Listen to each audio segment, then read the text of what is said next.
Oi, gente! Mais um ClamaCast. E hoje eu estou muito feliz que estamos recebendo aqui o vereador, médico, pai, avô, César Leite.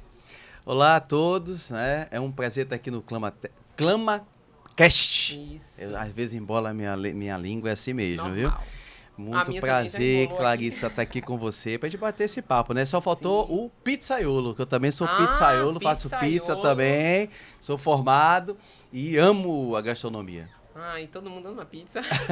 Quem é que Deve não ser um gosta de prazer, pizza? né? Vamos conversar um pouquinho. É César Leite mesmo só? É César bem Leite. curtinho, né? César Ferreira Leite, né? Ah, Leite vem de meu pai, Ferreira da família de minha mãe. Ferreira, família portuguesa, né? sim, E sim. Leite é daqui. Do Leite. É, Leite é Que daqui. inclusive quando a gente procura, eu fiz uma busca, aparece um César Leite, que também foi político em Sim, Sergipe. Eu falei, sim. e médico Pronto, eu também. vou contar uma história interessante. Eu não tinha nada a ver com política e trabalhava em Alagoinhas como médico, tá? Isso tem muito tempo. E aí eu atendendo os pacientes, né? Chegava o paciente e falava, doutor, eu vou votar no senhor. Eu não era nada de política. Vai votar em mim? Ah, tem muita gente aí que vai votar no senhor. Eu falei, poxa, assim, mas eu não sou candidato. O senhor não é candidato? Mas tem um César Leite que é candidato aqui. Inclusive tá com um carro de som aqui na frente. Aí E eu saí pra médico ver. também? Não, era Não um era cara outro? chamado, tinha um nome, eu acho que era Augusto Sim, sim. César, alguma coisa, Sim, Leite. Aí sim, o que que sim. ele fez? Ele sabia que eu atendia muito na cidade, né? Tinha uma clientela muito grande. Aí ele botou o nome dele, César Leite, candidato, botava em frente ao meu consultório e pedindo voto, vote em César Leite. E aí meus pacientes todos achando que era eu. Que Ó, pra aí, maravilha. Já rapaz. foi uma, Que uma prévia, um já foi anúncio. uma coisa assim, será que eu vou sair candidato ou eu aqui? Né? Pois é, pois é. Então, você começou, né, lá atrás do PV e hoje está no PL. É Isso. normal essas migrações, a gente sabe que muitas vezes a gente discorda de algumas coisas, né? Acontece no partido e a gente vai mudando. Mas você acredita que o fato do, né, o líder do partido não ter ganho nessas últimas eleições influenciou em alguma coisa no PL? No PL, é assim, eu tô recente chegando no PL, né? Então eu tenho até muito cuidado de falar sobre o partido, porque eu gosto de participar mais das reuniões. Hoje eu não estou na executiva estadual, né? Estava preparando a executiva municipal também. Como vereador, eu tenho o direito a estar presente. Ainda não teve reunião da executiva municipal. Então eu tenho muito cuidado para falar do PL. Mas é o Sim, que você falou de partido, né? Eu sempre busquei entender o processo dentro dos partidos, né? O estatuto. sim, É, você tinha citado o PV, foi o primeiro partido que eu entrei em 2012, lá atrás. sim. Não entendia nada de política. Fui convidado por um amigo meu. Essa questão de sabedoria entre direita, esquerda, conservador, eu vim adquirindo nos últimos anos, E nem se estudando falava bastante. muito isso, é Não, não se verdade. vai, não, Eu não, sei, eu lembro que não, não. eu não sou Quem, tão f- novinha, isso aí não se falava, né? quem falar assim que eu sou estudioso do conservadorismo desde não sei quando, Sim, são sim. poucos, principalmente quem não está envolvido com política, né? Os É verdade. pensadores e tal. Sim, Mas sim. políticos não. Isso veio de Bolsonaro para cá, 2017, 2018 Sim. para cá, verdadeiramente. Então, quando eu fui para o PV, eles tinham um estatuto, tem um estatuto que eles colocam assim: eu não sou de direita nem de esquerda, eu sou de vanguarda, né? Então Uhum. tem um estatuto bem bacana. Mas no final das contas, a gente vê que o Partido Verde é vinculado à esquerda, né? Então Hum, acaba ele se associando muito mais à esquerda socialista, né? sim. Do que um centro ou uma direita. E eu saí do PV, depois migrei para o PSDB, que até então eu achava que já começava a entender a questão da direita, era de direita, mas sempre foi oposição ao PT, né? Sempre foi. Agora a gente vê que está meio que escorregando a coisa, mas naquela época sempre foi oposição ao PT. E do PSDB eu migrei para o PRTB, né? No PRTB eu fui candidato a prefeito pelo PRTB. E do PRTB agora eu migrei para o PL. Então você vê que a gente vem migrando de partido, Vai alcançando o entendimento, né? E tentando, vai né? se adequar. Tentando criar um grupo, tentar pessoas que entendam o que a gente quer transmitir para o nosso povo. E estamos nisso aí. Verdadeiramente, bem claro, no Brasil, a gente não pode falar de partido político, né? Eu acredito que existem pensamentos, né? Existem ideologias e pessoas. Eu Sim. acredito muito em pessoas, no que ela pode trazer de benefício para a sociedade. Porque acaba Aqui, que... inclusive, desculpa interromper, aqui é um lugar que se vota em pessoas, porque você tem o prefeito que é Bruno, mas o governador, É, né? Não é uma coisa que combina. Não, vota aqui na cidade é o mesmo, a mesma legenda aqui, é, né? Aqui eu acho que a gente vota mais em pessoas do que em acaba partidos. sendo isso, né? E pelo sistema eleitoral que a gente tem, prejudica muito a questão dos partidos Sim, políticos, como é nos sim, Estados sim, Unidos, né? Então sim. aqui acaba virando uma grande feira, né, de negociação. Você vê partidos que hoje está na situação, daqui a pouco um passe de mágica já está do outro lado, já fala mal desse, já pula para cá, já pula para lá. É uma coisa meio louca para a população entender, né? E até a eleição, pra gente que é mais leigo, um candidato, você teve quase 9 mil votos, às vezes é muito votado e não entra, outro que teve menos entra por causa dessas cotas Do também, né? coeficiente. Particularmente, eu achava que deveria entrar quem teve Mais mais, votado, né? né? Número Enfim, absoluto. totalmente leiga, mas É, porque se é uma representatividade, né? Deveria ser, não, esse teve mais votos, o povo quer mais esse deveria entrar, porque mas vem da enfim. teoria da representatividade da minoria, né? Então você vai somar todos os votos de um partido, em tese, uma linha ideológica, e a partir daí, aqueles votos somados todos vai entrar num coeficiente que vai dar direito de entrar a um ou dois, a depender do É, número, né? E não da forma absoluta. O que acontece é que a gente acaba não tendo ideologias tão firmadas aqui nos partidos. Claro, tirando partidos como o PSOL, que ali é a esquerda mais ferrenha, né? O PCdoB também, que é uma sim. linha mais ferrenha. O PT já está deslizando lá para um centro, mantém uma coisa assim. Ou outra. Concordo com você. Eu fui candidato a deputado, tive quase 41 mil votos. Se eu tivesse no PL, eu era o segundo mais votado. Eu estava no PSC, o Partido Cristão, não conseguia entrar por causa do coeficiente. Então aí dá um bug na cabeça Dá das uma pessoas, bugada, né? Como é que César teve quase 41 mil votos, é muito gastou voto. 100 mil reais, quando outros gastam 6, 7 milhões de reais e não conseguem entrar? É uma coisa para entender, o povo que vota é meio complicado isso daí, né? Você esteve participando dos movimentos na Barra, motociata, Sim, sim. ativamente. Você acha que aquilo ali rendeu realmente algum fruto? Ou sim, foi um movimento que não surtiu muito Não, eu efeito? acho A que gente. sim. Eu acho que mobilizou bastante. Sim, sim. Eu me lembro que a primeira vez que eu fui para as ruas foi entre 2012 e 2013. A gente foi como médico. Teve um movimento do Jaleco Branco, foi conhecido isso. Foi ali na Praça Castro Alves, né? A gente encontrou o sindicato na época, associações médicas. Foi a primeira vez que eu saí efetivamente às ruas, a gente falando sobre a questão dos mais médicos, né? Que foi a Sim, chegada eu dos lembro. médicos cubanos, que a gente viu que mais como militância do que realmente como um processo de melhora da saúde pública. Então é uma militância, né? Contratados para falar bem do senhor, do dono, que era o PT que tinha feito o contrato. A partir daí, depois veio o movimento dos centavos, né, na mobilização nas ruas, do aumento, né, que teve da passagem de ônibus, e aí foi engatando com a economia, com a Dilma, com as pedaladas fiscais. E naquele momento, alguns movimentos nacionais, na época, nas ruas, Vem Pra Rua, que me chamou para participar, falou, tem um cara lá que é César, que o cara agita tal. Você não quer participar disso, não? Aí eu fui. Comecei a organizar os movimentos junto com outros amigos, vários amigos, né? Com vários movimentos. Não foi César Leite só. Uhum. Foi junto de outras pessoas que hoje estão comigo, inclusive no gabinete. Natasha, o movimento da militância, Antônio Braga, na época também, que ele participava nas ruas, Alex Domingues. Então, uma turma muito grande, Isabel, uma turma muito grande. A gente ia organizar. E começou esse movimento. Naquela época, eu confesso a você, a gente ia com um amor tão grande, né, pela situação, pelo país, que a gente não pensava em política. Eu não tenho uma foto. Assim, eu fui catar, porque quando você vai pensando coisa política, você fala, olha, eu vou fazer aquela posição, tirar aquela foto bonita, né, pra eu ficar, tá. Eu não tenho foto, cara.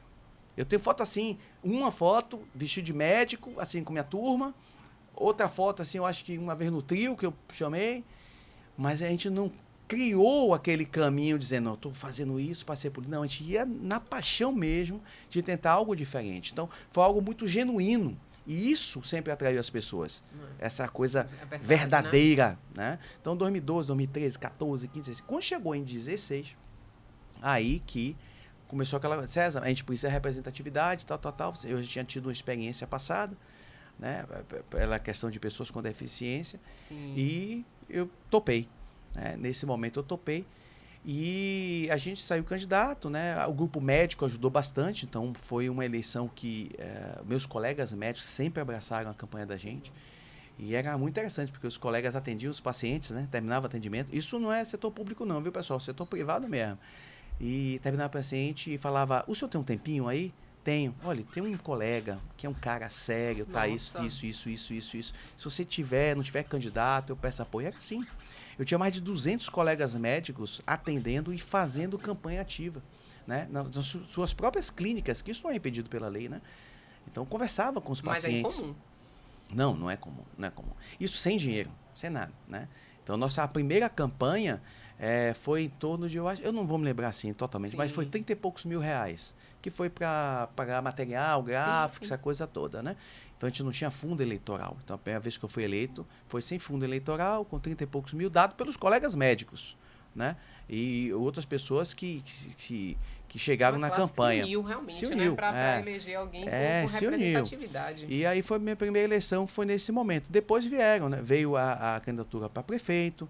Muitos falavam assim, César, sai candidato a vereador, que você tem uma chance muito maior de ser eleito. Eu falei, mas a política é um meio para eu ajudar a minha sociedade, não é um meio meio de salário. Eu sou médico, eu tenho outras atividades, né? Sim. Então eu quero ir para um debate, eu quero ter a oportunidade de ir para uma televisão e falar sobre conservadorismo, né? Sobre projetos, sobre direitos, sobre família, sobre Deus. Eu quero falar sobre isso, né? Que, inclusive, é uma coisa que as pessoas falam muito. Quem entra na política entra pelas vantagens. Não, ele era médico, não precisava.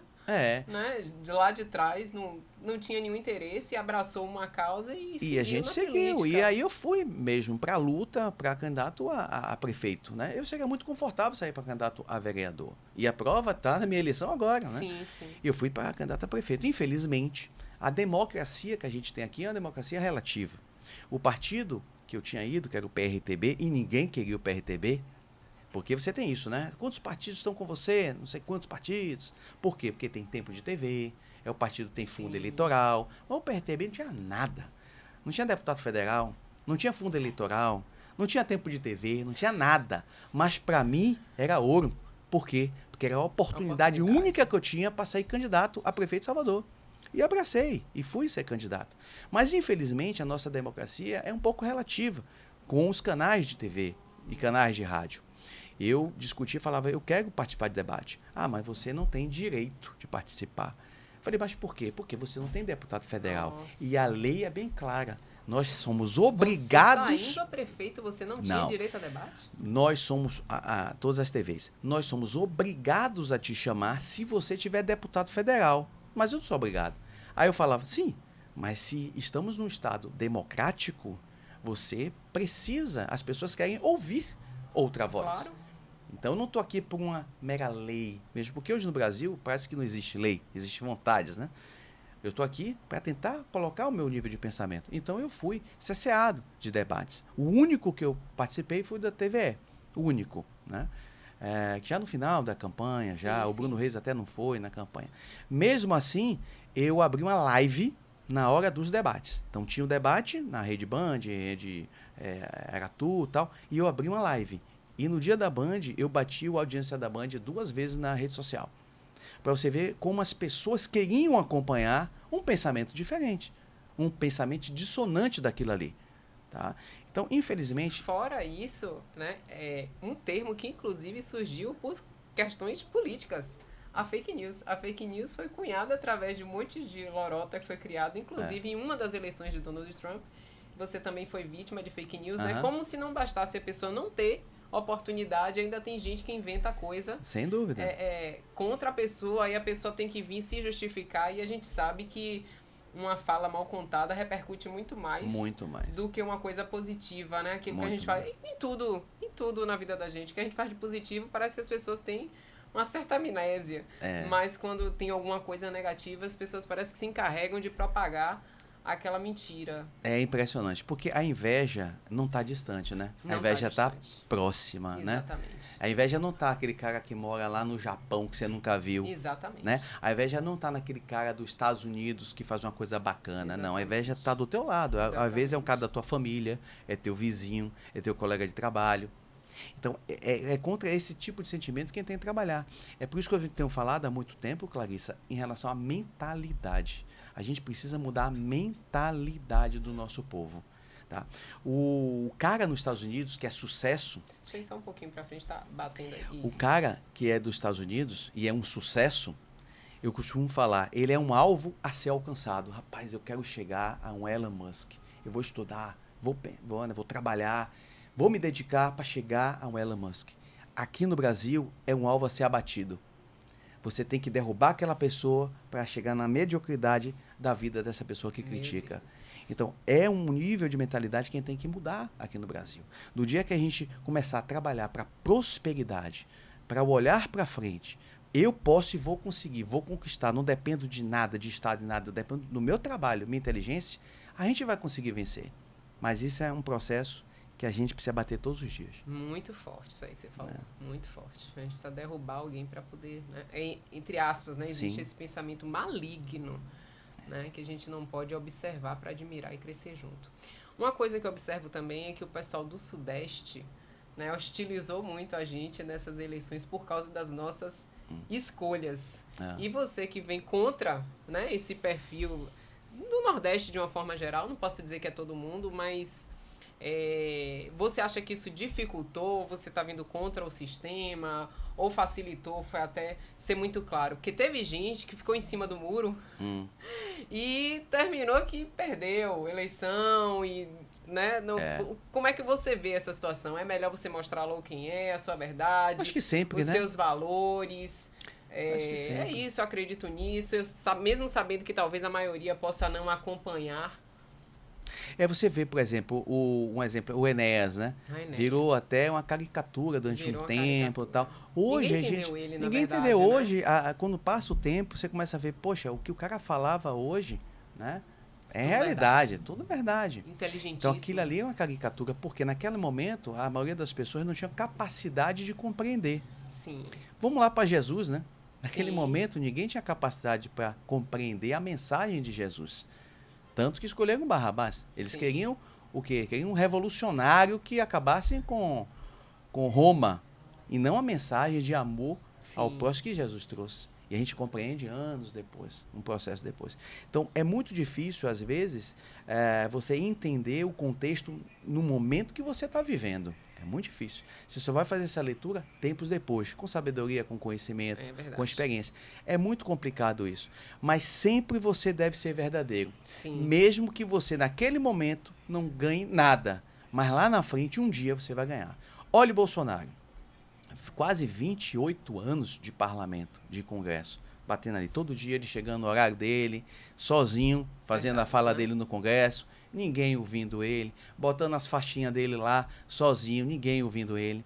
Mas chegou na tempestade perfeita, que foi aquele movimento de 2012, 13, 14, 15, 16, 17. Ninguém suportava mais o PT, ninguém suportava mais a corrupção do PT, ninguém suportava mais a péssima gestão do PT. E aí a gente precisava alguém verdadeiro, alguém sincero, honesto e com posição. Olhava para o lado, todo mundo olhava, quem é? Era Écio? Não, Écio não é uma gelatina. Olhava lá, Alckmin o quê? Um chuchu, né? E não tinha ninguém, olhava assim, quem é o cara? Quando olha para Bolsonaro, não, esse cara aqui, peita. Ele é uma pimenta, então. Esse cara aqui um chuchu, uma gelatina, uma pimenta. Esse aqui arde, né? Esse aqui é rompedor. Inclusive, você falou da sinceridade dele, foi alvo de muitas... Né? As pessoas que criticam ele dizem que não, extremamente sincero, talvez não devesse falar assim. Mas foi um cara rompedor, então naquele momento precisava de um cara de posição. Bolsonaro, então tempestade perfeita, um cara que 28 anos mostrou um cara sério, que até hoje ninguém nunca pegou nada contra ele, porque se tivesse, ele já estava preso há muito tempo, e aquele momento que precisava de alguém naquela posição. Então a tempestade perfeita foi criada. E aí Bolsonaro teve essa oportunidade que Deus deu para ele. E no momento que ele abraçou essa oportunidade, aí ele se revelou um grande líder, um grande presidente com resultado. Pronto. A partir desse momento, ele trouxe a qualificação dele e hoje todo mundo vê o governo que foi de Bolsonaro totalmente diferente do governo do Lula. A ponto de não ter 2 anos o governo de Lula, já está tudo destroçado, né? E a próprio Centrão já está querendo liberar o cara, tá? Frente ao que foi feito em 4 anos somente do governo Bolsonaro, com pandemia durante metade do ano. Né? Então, o que ele entregou foi justamente o que a população esperava. Então, foi uma tempestade perfeita que deu oportunidade para ele e ele mostrou resultado. Né? Então, sempre você tem que ser verdadeiro. Sempre. Se você for aquele político que não sabe se vai lá ou cá, o povo não sabe quem é esse daí. O grande problema que a gente vive hoje, para complementar, é que nós temos um povo verdadeiramente, gente, vamos lá, para falar a verdade, a maioria do nosso povo vive no fisiologismo. E o político quer que ele viva no fisiologismo. Porque se ele depende muito da saúde, muito da comida, muito de benefícios, ele vai ficar na mão o tempo todo de um político ou do Estado. Então, se a gente tem um povo fisiológico para viver, ele vai eleger políticos fisiológicos para se manter. E a gente tem um sistema de governo hoje que fundamentalmente são de políticos fisiológicos, que precisam de emendas, que precisam, né, das verbas para poder fazer as negociações, que precisam de impostos e taxas cada vez maiores para poder eles terem uma bolsa de dinheiro grande para poder negociar. E o dinheiro é poder. Se você tira o dinheiro do povo e transmite isso para o sistema de governo, o povo enfraquece e o sistema de governo fortalece.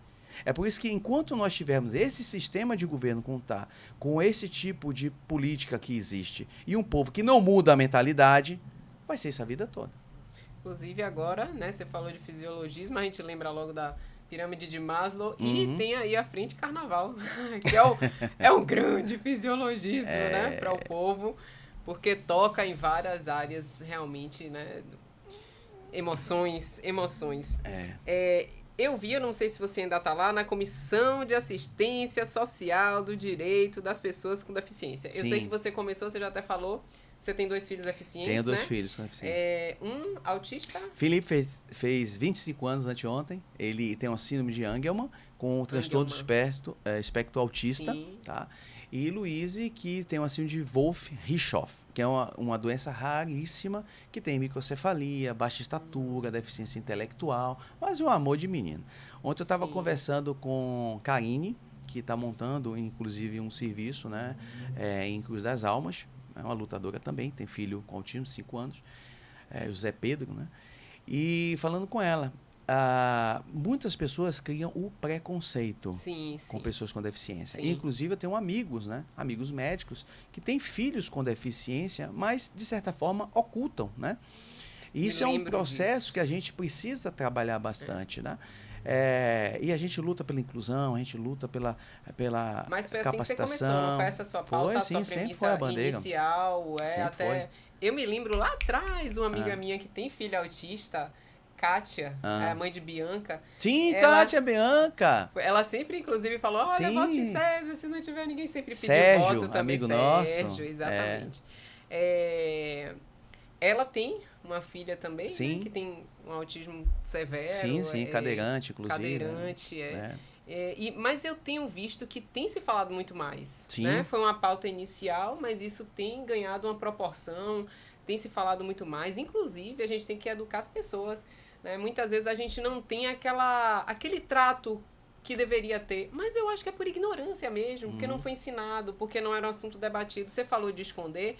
Eu me lembro quando eu era pequena, eu tinha uma vizinha, ela criava, ela já era uma senhora, ela criava uma menina com síndrome de Down que os pais rejeitaram, porque tinha vergonha de criar a menina. Então, quem tinha seus filhos com Down, eles escondiam. Sim, ainda escondem. Né? Então, hoje em dia, a gente já vê os meninos fazendo tanta coisa. Tem professor, dança, balé, fizeram filmes, né? Então, já mudou muito. Mas, no seu ver, ainda tem muito o que fazer também, Ainda tem, entender. E o que eu falei para a Karine, que nossos filhos são felizes. A gente tem que buscar sempre alegria. Felipe é uma figura da risada e bem que se diverte. Luíse também. Claro que a gente tenta promover sempre a capacitação, né, o desenvolvimento, e vai ser a vida toda isso daí. Eu tenho, assim, meu filho não vai ser médico, meu filho não vai ser engenheiro, né? Mas meu filho, a gente tem que trabalhar sempre para ele fazer o que ele é capaz. Exemplo, consegue tomar um banho? Meu filho ainda não consegue tomar banho sozinho, com 25 anos. Mas já consegue se alimentar, botando no prato? Já consegue, já é um ganho. Né?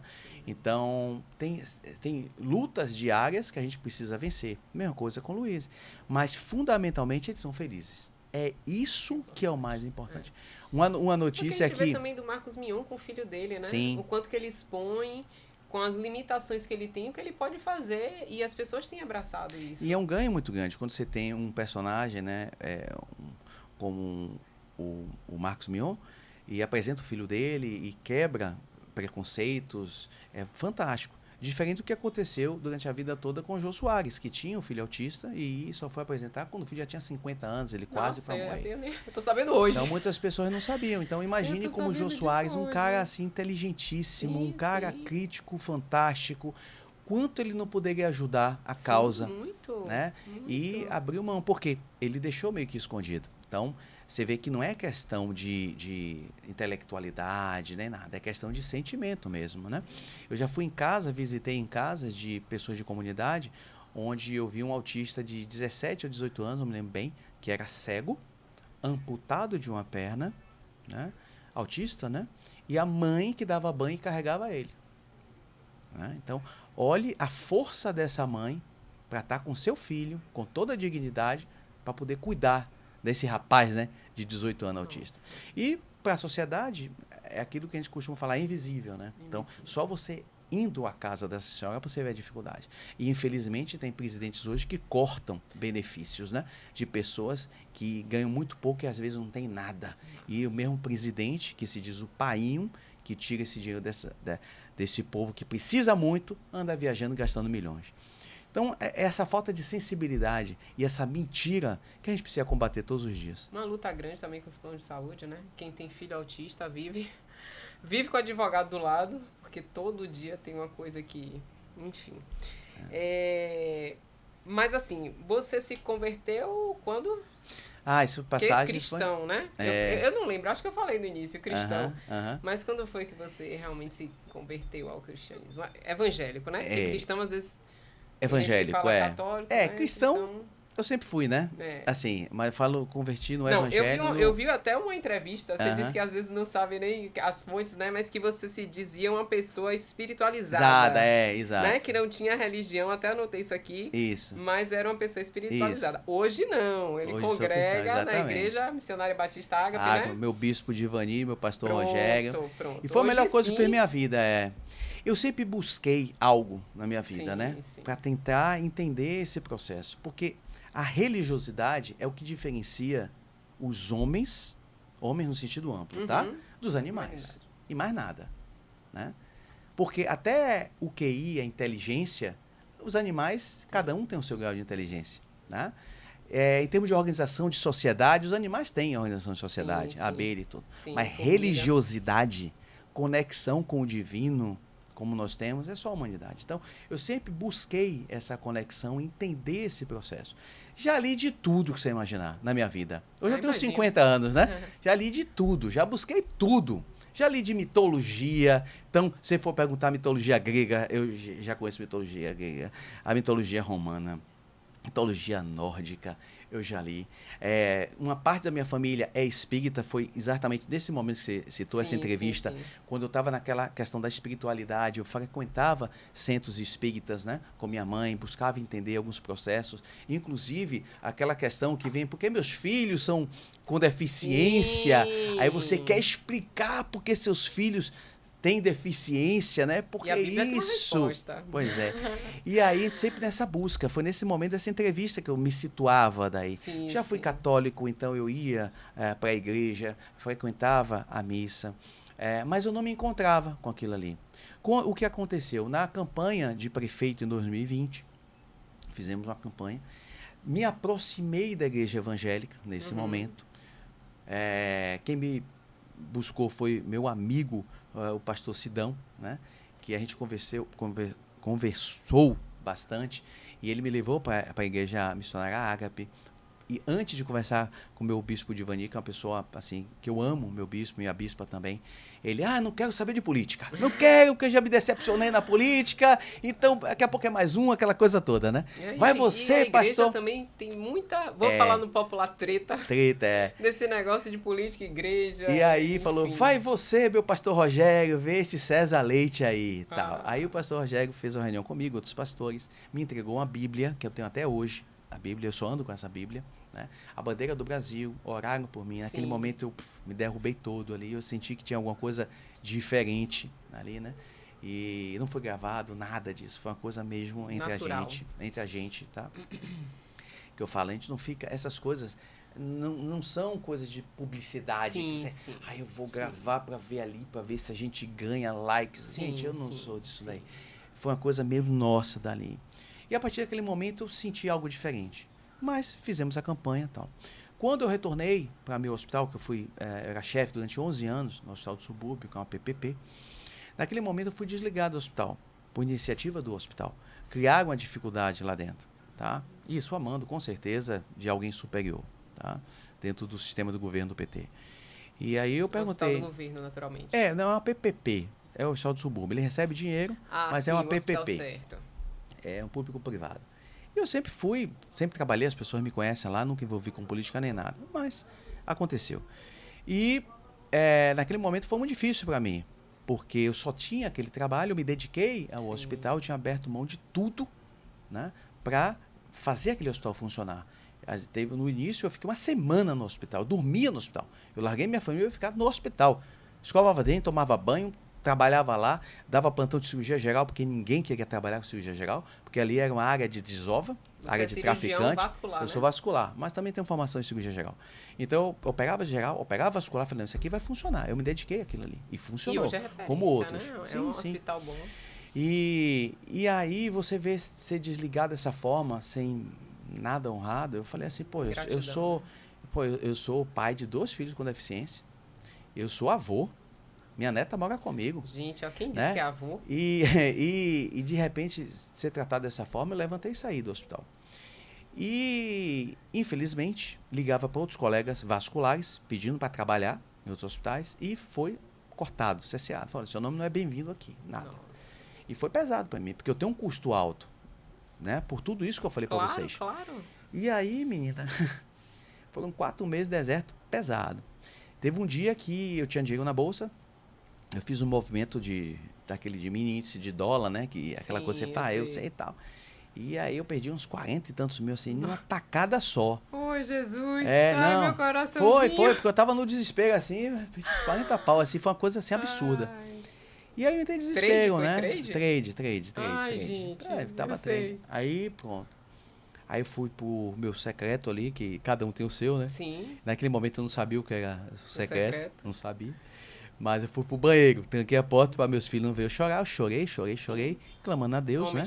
Homem chora. Perguntando assim, por que a gente tá na linha da correção, tá na linha correta, quer fazer o que é correto, né? Sem pisar em ninguém. Mas... E as coisas estão assim, né? E pedindo a Deus uma resposta, né? Sim. Aí saí para Magalina, isso eu tô falando você abertamente, foi meu testemunho na igreja.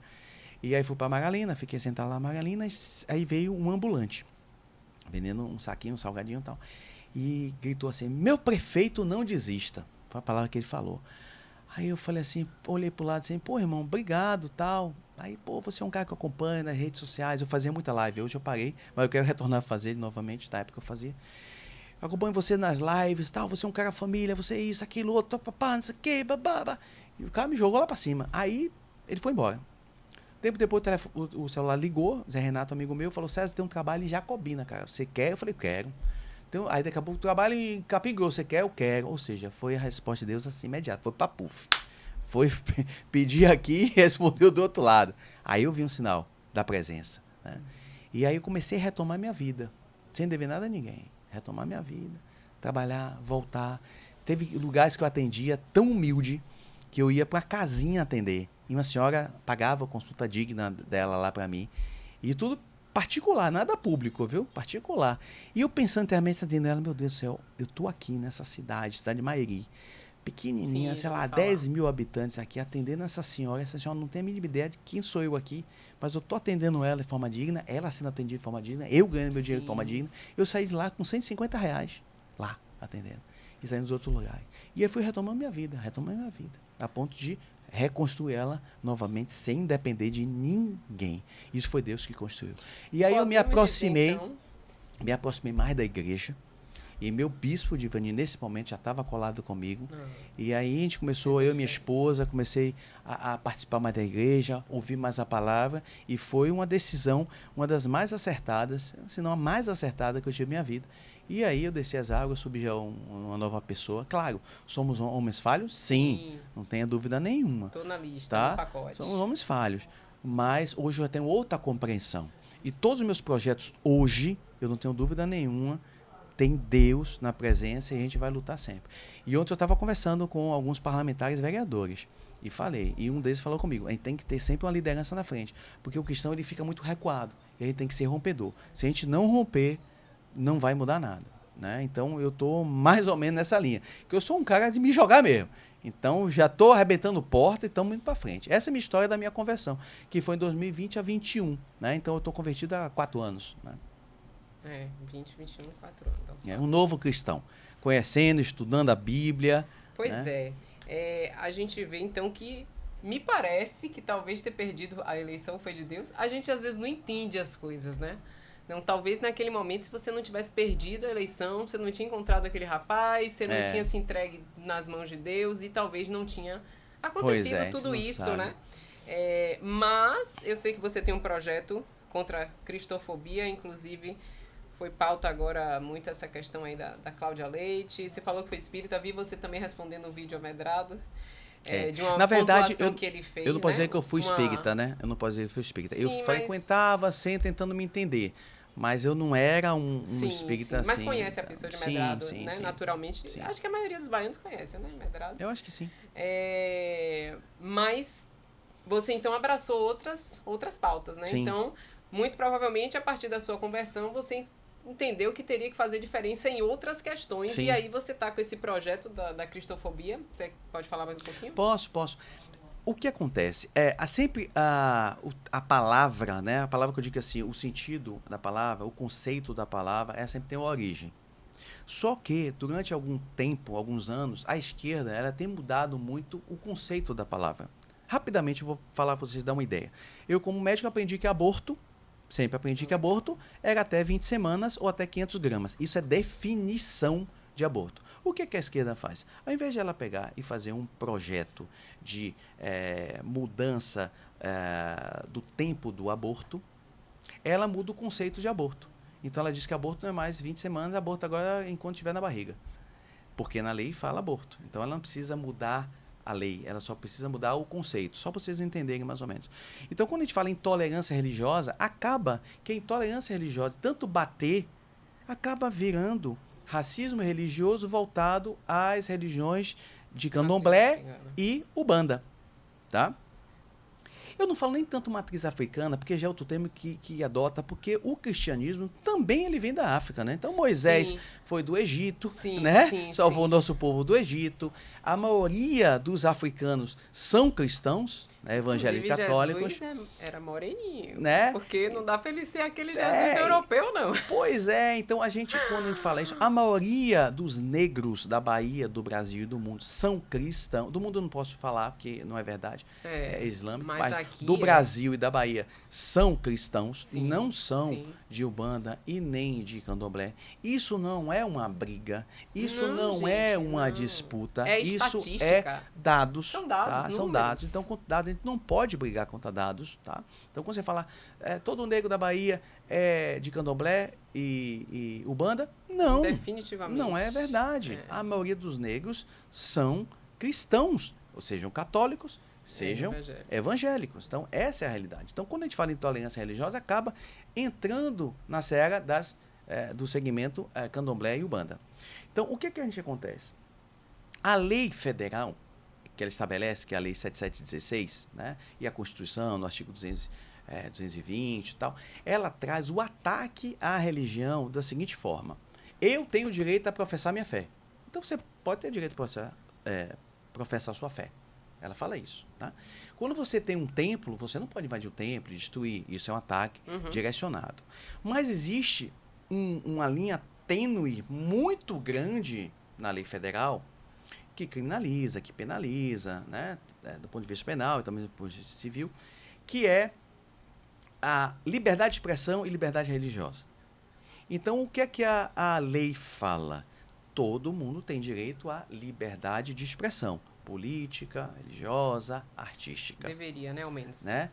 Só que a pessoa se utiliza da liberdade de expressão para poder não criticar, mas atacar. Hostilizar, Então, é né? por isso que você vai ver sempre falando, é liberdade de expressão, para entrar dentro da lei. Só que essa lei, quando você tem a liberdade de expressão, ela tem um limite. Se você Claro. causar vexame, se você causar desonra, se você quiser causar ataque à religião, você pode ser processado criminalmente.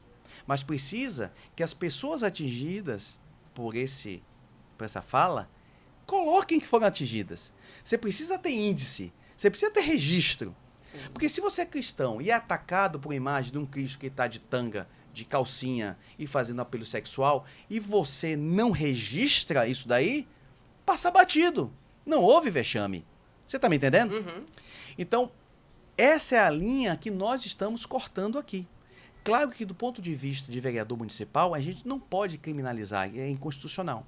Mas eu posso proibir, eu posso taxar, eu posso impedir que um artista seja contratado pela prefeitura, eu Sim. posso criar canais de identificação que eu possa colocar registro mesmo, né? Colocar um canal lá, vamos lá, sei lá, canal 100. Então, se você é cristã e se sentiu atacado, você vai entrar em contato com o canal 100 e vai dizer, olha, foi atacado dia tal, fizeram isso, aquilo, outro, nós vamos registrar. A ponto de chegar no ano e falar, olha, foram tantos ataques a cristãos, foram tantos pastores atacados, foram tantas igrejas que foram destruídas, para a gente ter um embasamento numérico que possa trazer sustentação, estrutura para quem está defendendo. Esse é um ponto que traz a lei, que na federal não traz nada disso. Então a gente precisa criar registro. As pessoas não vão para a delegacia. Olha, eu fui na delegacia porque o cara se vestiu de calcinha. Cristo está de calcinha. Ou a artista Daniela Mercury colocou homens lá de freira e começou a fazer apelo sexual. Né? Ou a Anitta botou um fio dental e ficou rebolando em frente a uma cruz. Então a gente precisa ter canais que possam contabilizar essas indignações. Perfeito? Perfeito. Segunda coisa, e a gente é bem afirmativo nessa situação. Outra coisa, que a gente tem a liberdade de levar informações sobre o cristianismo, que a gente possa criar reuniões com outras religiões de forma harmônica com outras religiões. Então a gente não está atacando ninguém, Isso. a gente está se defendendo em relação a isso. Eu estou criando multas também, porque se um cara chega no carnaval e começa a botar, eu não sou católico, tá? Mas eu tenho que respeitar a igreja católica. Aí se veste lá de Maria e começa a fazer apelo sexual com objetos sexuais com Maria. Isso é um desrespeito à religião católica, que é cristã também.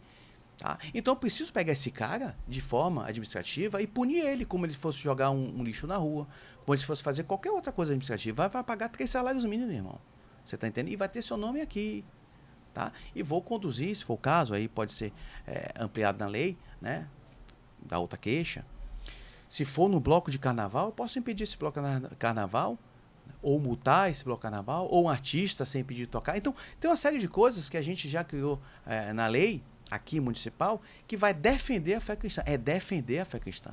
Claro que o projeto de lei que está feito aqui, a gente fez com muito carinho. Pode receber emendas? Pode receber emendas. Tá? Mas ele não se confunde, como já estão tentando falar, com o estatuto do racismo ou da intolerância religiosa, tal, porque ele é vinculado com o candomblé e a Umbanda, que não são religiões cristãs. Tá? Então isso é bem diferente, ok? Eu acho assim que, na verdade, se as pessoas cumprissem a lei, a gente não precisava nem segmentar. Se as pessoas fossem respeitosas, porque a lei é para todos. Sim, sim. A lei fala da religião. Ela não diz a religião A, nem B, nem C. Então, se as pessoas se respeitassem, eu respeitasse a sua fé, você respeitasse a minha fé, não haveria nem necessidade da gente estar pontuando essas coisas, não é? Eu acho... Só que isso não existe. E aí, quando existe com um lado, parece que é uma coisa aberrante. Mas quando é do outro lado, é como você falou, às vezes não é nem registrado. Né? Então, talvez essa iniciativa sua exatamente para mostrar, olha, acontece do lado A, mas também tem do lado B. Sim. Como a gente tem visto muita gente hoje em dia aí sofrendo retaliação também por estar com a Bíblia e pregando a palavra de Deus. Sem dúvida. Na verdade, isso acontece no mundo todo. Aqui é que a gente ainda tem liberdade. Mas em muitos lugares tem gente que está dando sua vida hoje por conta de crer na Bíblia. Exato. E o que a gente precisa fazer é se organizar. Eu tenho falado com vários vereadores lá. A gente tem que se organizar a ponto que, por exemplo, vou citar como uma Inclusive, coisa aproveitar positiva. e botar uma pergunta. Já que você tocou nisso aí, eu ia perguntar e já vou perguntar. A gente sabe que tem vários vereadores, são 43. Sim. Tem outros evangélicos lá dentro, Tem de vários. outras legendas, Tem. mas é o que eu ia perguntar. No tocante a valores, Sim. eles são unidos? São. Ou independente das legendas, ou pesa mais a legenda do que os valores? Não, Você são já unidos. emenda aí na Tanto resposta. que o vereador Kênio, junto com o vereador Luiz e o vereador Júlio também estão querendo montar a frente parlamentar evangélica, Sim. ou cristã. Pode me colocar como membro. A gente tem que fazer todo esse movimento, né? Eu estou com o projeto de cristofobia, entre outros projetos também que eu vou dar entrada. O Luiz também está com atividade, né? O vereador Júlio, o Kênio, o Kel. Então, a gente trabalha assim. Eu acho que isso é muito importante hoje. E também, não só os evangélicos, mas também os católicos, né? Sim, claro. Se unirem nesse processo daí. Isso eu acho que é fundamental. Por quê? Falar positivamente do Candomblé da Umbanda, positivamente. Eles têm várias associações, Sim. montam várias associações. Quando tem um movimento, seja de qualquer, eles entram em contato e aí tem assinatura de 20, 30, 40 associações em determinado assunto, como aconteceu com a Cláudia Leite, né? Nós acabamos que não temos essa união, né? Essa retaguarda de associações, de igrejas, de instituições que se coloque com indignação. Tá? Então, eles conseguem fazer um movimento forte, sempre fazem um movimento forte. A gente não consegue.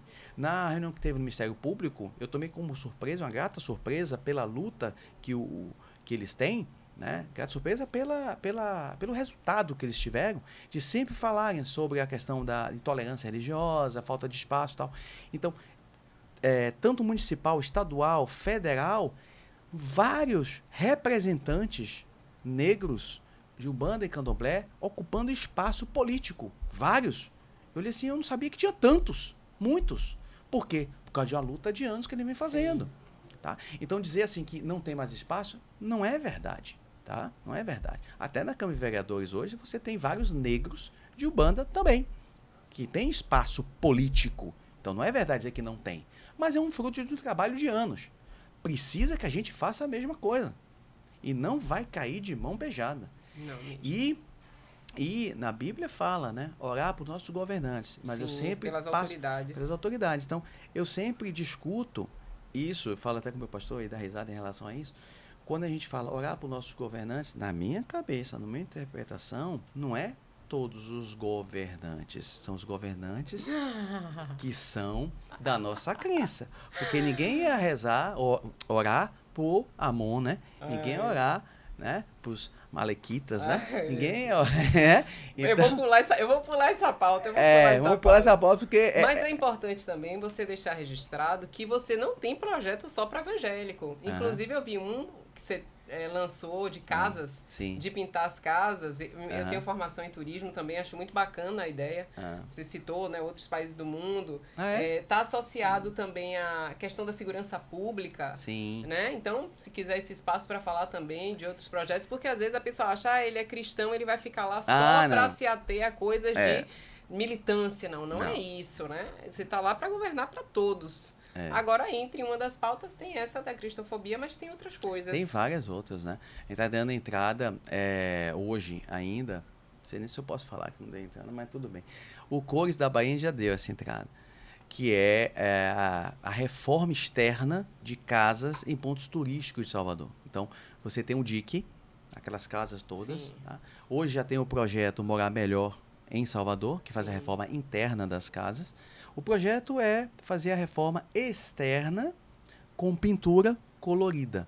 Então, quando você estiver no DIC, você vai olhar aquelas casas todas coloridas com um painel, né, de cores, de pintura, que as pessoas possam tirar. Bacana, né? Isso não é novidade.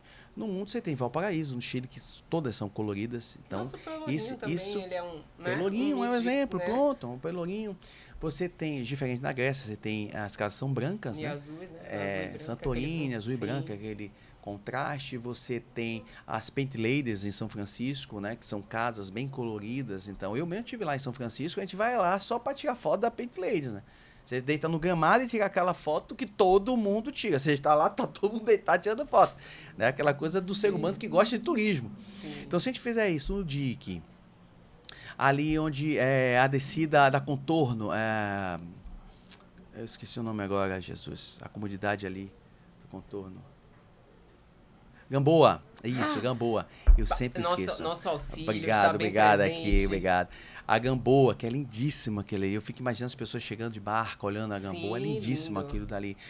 O subúrbio ferroviário, Sim, onde claro. eu coloquei a minha ideia de projeto, que ninguém falava da fábrica São Brás, né? Ninguém, na plataforma. Ninguém falava, que é uma fábrica de 1864. Tem lá as ruínas. Era aquela de chocolate? Era de chocolate? Não, era de têxtil. Era têxtil. É Que é ali lindo ali, na plataforma. Você olha a Sim. Ribeira dali pra lá. E ali você chega tanto pela via marítima e chegava pelo trem. Mas o governo do PT resolveu tirar o trem, né? Pra botar o VLT. Que você, como gosta de turismo, você podia reformar um trem e fazer uma coisa belíssima, tanto para o transporte quanto para a questão turística ali. Ali tinha que ser um centro gastronômico, um centro de artesanato grande, reformar aquilo dali, Sim. trazer 1864, botar o povo dali para vender artesanato, para fazer restaurante. Você ia chegar turista, porque onde chega turista, bota dinheiro. O turista ia chegar Com de barco ali para comer num restaurante bacana, comprar artesanato, fazer movimento e tal. E se você começa a trazer dinheiro para aquela área, toda a população se beneficia. Toda a população se beneficia. Que a gente faz turismo aprende que a cidade tem que primeiro ser bom para o morador. E quando ela é boa para o morador, ela também é boa para o turista. Mas sempre tem aquela área do turista que ela traz o Se a gente movimento. for do ponto turístico no Pelourinho, é agradável pra gente ir. Sim, sim. É agradável pra gente estar na Sim. Barra, né? Você vive, né? Você vive. esse Você contexto, vive. É né? verdade. E aí acabou virando disputa agora da prefeitura com o governo do estado, né? O governo do estado parado. queria fazer a questão de centro de marisqueiro lá. E a prefeitura quer fazer a Salcine, que é a parte de fotografia, né? Sim. Eu até falei com o Bruno Reis, eu falei, pra mim eu faria um centro gastronômico e tal. O Salcine eu faria mais na área da Ribeira. Por quê? Para a área da Ribeira, você pega sol dos dois lados. Então é uma das áreas mais iluminadas do mundo, porque o sol atravessa a área dali, né? Quer dizer, a opinião minha, mas quem sou eu, né? Então os técnicos estão dando uma olhada nisso daí. Mas, de certa forma, acabaram com a questão do trem. E Salvador tem tanta história, cara. Ali eu já falei na minha campanha sobre a igreja de escada, que é a igreja de 1500 e pouco, é do século XVI. Ali, não, da escada. Você passa a plataforma, depois você tem escada. É uma igreja. O bairro que é escada. Você tem o bairro Escada e tem a igreja de escada, Nossa Senhora de Escada. Eu pensei que era da escadaria do pagador de promessas. Não. Ali. Voltando, meu povo. Ali em escada. Em escada. Então ali. Anchieta, ele se recuperou de doença ali. Ali tem um mirante lindo, você olha a Baía de Todos os Santos. Ali, Maurício de Nassau... muita gente é atraído ali naquela região também para ver até as obras de Irmandúcia, né? Muita gente vem de fora e gosta de visitar, que é devota de Irmandúcia. Ali, Maurício de Nassau, na holandesa, teve guerra ali, em 1600 e pouco, né? Século 17. Só que ela fica escondida ali. Para você chegar de carro, é uma coisa assim meio estranha, para você conhecer a igreja... Né? Então, se você transforma aquilo ali num ponto turístico, né? Com restaurantes, com atividade, rapaz, turista gosta disso. Eu falo que eu sou turista. Eu, quando fui para a França, eu fui para Aix-en-Provence, eu queria conhecer onde era a casa de... Eu estou ficando com 50 anos, eu estou ficando com Alzheimer. Oh, meu Deus, não, tá não. Precisamos dessa mente boa, senhor. Ô, meu pai, como é o nome daquele cara que previu o futuro? Notre Dame? Não, previu o futuro é... Nostradamus, isso mesmo. Eu fui quase. Quase. Mas parece, Mas Notre chegou Dame e Nostradamus. Então, eu queria conhecer a casa de Nostradamus. Então, eu fui para onde é que é, perguntando para os franceses, onde é que é. Aí, muitos não sabiam, né? Porque tem disso, né? Tem muito disso, né? Você chega na Bahia, muita gente não sabe determinados locais, né? Aí... Onde é que é isso? Aí um sabia, você quer conhecer mesmo a casa de Nostradamus? Eu quero. Aí o cara me levou andando. Clarissa, era uma portinha pequenininha dessa, fechada, não tinha mais a casa, só tinha a porta, e aqui dizendo, aqui nasceu Nostradamus. Mas aquilo ali pra mim foi o suficiente, porque eu estudava Nostradamus, eu gostava daquela coisa. Gente, tem gente né? que faz turismo de cemitério. Recoleta lá na Argentina. O pessoal vai pra Recoleta. Meu Deus do céu. Eu não posso questionar que o irmão quer conhecer a casa de Nostradamus. Sendo que tem gente que vai ver mausoléu. Pois é, sim, então é uma coisa de louco, né? Mas é isso. Isso gera curiosidade. Sim. Isso gera curiosidade. Então, se a gente consegue pegar esses pontos históricos, a gente eleva Salvador a outro ponto de turismo. Sim, claro. Hoje, Salvador, a gente conversa muito sobre potencial enorme. carnaval. Tá? Carnaval é Salvador. Salvador é carnaval. Tá? Festa, que gera né? muito dinheiro, é muito importante para a cidade, do ponto de vista econômico, né? Mas Salvador não pode ser só carnaval. Salvador tem uma história, foi a primeira capital do Brasil, né? Salvador foi praticamente a abertura para o Brasil, para o mundo aqui. Então, esse tipo de trabalho a gente precisa fazer. Por exemplo, não é nosso, questão cristã, eu estou falando do ponto de vista cultural. O Charles Darwin só teve em Salvador e só teve no Rio de Janeiro. O Charles Darwin é conhecido mundialmente, né? Com as teorias de evolução, aquela coisa toda. Mas é conhecido mundialmente. Estou citando um exemplo, como outros que tiveram aqui. Entendeu? Então, Salvador tem uma história gigante que precisa ser resgatada e precisa ser demonstrada. Isso daí. Isso traz outros. Você acha que não tem holandês que quer conhecer aqui onde ficou a nau holandesa durante os ataques? Claro que quer conhecer. Você acha que tem inglês que não quer conhecer a subida ali que Darwin fez ali na ladeira da montanha, que ficou no Campo Grande durante o dia todo, porque quando ele subiu a ladeira da montanha, a galera jogou cocô com xixi com ele, porque era época de carnaval e fazia isso, ele ficou virado e ficou no Campo Grande lá esperando até terminar para ele poder voltar. Inglês quer ver isso aí. Então são histórias que outros povos querem conhecer Salvador e não só por causa do carnaval. Entendeu? Esse bate-papo tá muito legal, mas a gente já passou. Ah, é? Porque a gente tá aqui conversando, já tem uma hora. Tem uma hora? Já Nem parece. Nem parece, porque o bate-papo tava tão legal, né? Queria agradecer muito a presença. Achei muito interessante. A gente tem que expor esse lado, né, da pessoa também, dos projetos, do que ela tá fazendo, já que não tem espaço, às vezes, na mídia convencional. Acho muito importante isso. Lembrar também da médica também, a doutora Raíssa fez um trabalho excelente, né? Já que a gente está falando de médico na política, lembrar também que lutou muito naquele período da Covid. Não sei se você ainda está, né? Agora está afastado por conta de estar, Sim, né? não, ela foi, acho que pro PRTB, ela foi pro outro partido. E você também agora não pode também, né? Porque está, né? Empossado. Mas queria fazer duas... Não, eu trabalho com médico ainda, no interior, trabalho no interior. Tá? Não, largo não. Não largo não, irmã. Eu pensei que tava só aqui mesmo. Não. De segunda a quarta eu tô como vereador. Quinta e sexta, certo. Claro, eu tenho umas equipes que trabalham quinta e sexta, a gente não para de trabalhar. Mas eu também não largo meus pacientes do interior, não. Quem me retornou ainda bem. a tudo, não posso parar, não lhe abandonou.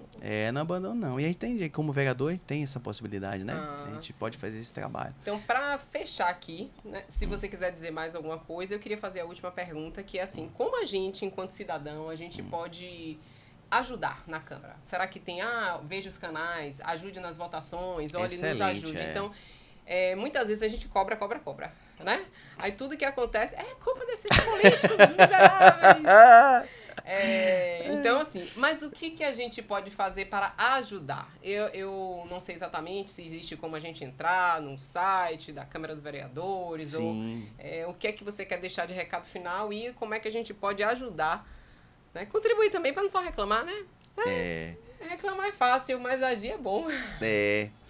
Não, assim, o importante, né, é que você acompanhe todos os seus candidatos, né? Todos os vereadores. Quais são as propostas? O que é que ele vem fazendo? Primeiro ponto, isso você vê pelo site da Câmara. Existe um site da Câmara. Sim. Então, o site da Câmara hoje é muito transparente. Então, você vai ter acesso a todas as informações. Tanto de assessores, quanto de ganho, quanto de proposições, de projetos que estão sendo votados, né, ou que vão ser votados. Então, primeiro ponto, acesse a Câmara. Quando você tiver um tempinho, em vez de ficar olhando besteira na rede social, vai lá na Câmara e veja os projetos. Da mesma forma, na Assembleia Legislativa também é importante. Tá? Então, acompanhar o candidato. Se tem um tema que é de tua importância, né, você entra em contato com o vereador que está fazendo a proposição, ou com o vereador que está podendo ajudar, ou que tem interesse também naquele tema, coloque tua ideia. Porque muitas vezes, agora mesmo eu fiz uma proposição, um projeto baseado na ideia de um seguidor, né? Que a gente fez o projeto da cristofobia E ele entrou, César, por que você também não faz determinada coisa? Que é a colocar como patrimônio cultural da Bahia todos os símbolos cristãos. E aí vem os símbolos católicos, né, os símbolos evangélicos e tal. E nós estamos fazendo isso. Né? Estamos fazendo um projeto para colocar como patrimônio cultural. Por que isso? Porque se você vai depredar um patrimônio cultural, você vai pagar criminalmente. Quando você não está dentro do patrimônio, você não pode estabelecer. Né? Então, isso é uma coisa que um seguidor advogado colocou e eu peguei isso daí. Então, é importante que você acompanhe e leve ideias. E quando chegar no momento de votação, aí, irmão, irmã, você tem que participar. Você tem que ir para a Câmara, vereadores, você tem que ir lá ou aplaudir. Vaiar, eu não gosto de vaiar, não. A sessão é aberta, né? Colocar sua ideia, fazer pressão. Porque muito fala assim, eu estou político. Eu não gosto muito dessa coisa assim, eu estou vereador. Parece uma coisa assim, né? Eu estou porque amanhã eu posso não estar. Gente, eu sou diferente. Eu sou vereador. Porque você assume, você é. Tá? Você não está sentadinho, não. Você tem que realmente incorporar a postura de vereador, de político. Você é político. Amanhã você pode não ser. Amanhã você pode não ser. Mas hoje eu sou político, tá?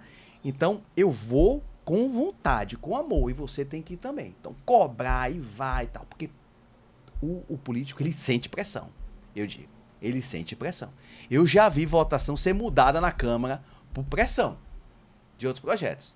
E olha assim, meu Deus do céu, foi o que aconteceu aqui. Mudou. Porque ali tinha pessoas ali, vamos, e o político ele não quer ficar mal na fita, e ele muda. Tá? Então precisa pressão na rede social, pressão física na presença, não física de bater, sim, entenda? Claro, né? Mas física de estar presente falando. Então é isso aí. Eu acho que se você fizer esse aí seu dever de casa, a gente consegue mudar o país. Mas, retorno. Mudança de mentalidade. É um trabalho hoje que eu estou fazendo. E alguns dos projetos meus, exatamente, é com o jovem. Mudar a mentalidade do jovem. Então, isso é fundamental para a gente mudar o país. Porque senão, nesse sistema de governo que está, não vai mudar nada. Queria agradecer a oportunidade, Clarice, aqui de estar com vocês aqui do ClamaCast. Eu tenho dificuldade de falar o cast. Eu estava aqui treinando ClamaCast. Né? E que estou à disposição para outro dia, quiser bater um papo, né? Vai ser um prazer muito grande falar com vocês novamente. Foi joia. Eu espero que vocês tenham gostado. Eu gostei muito. E até a próxima. Tchau, tchau. Tchau, pessoal.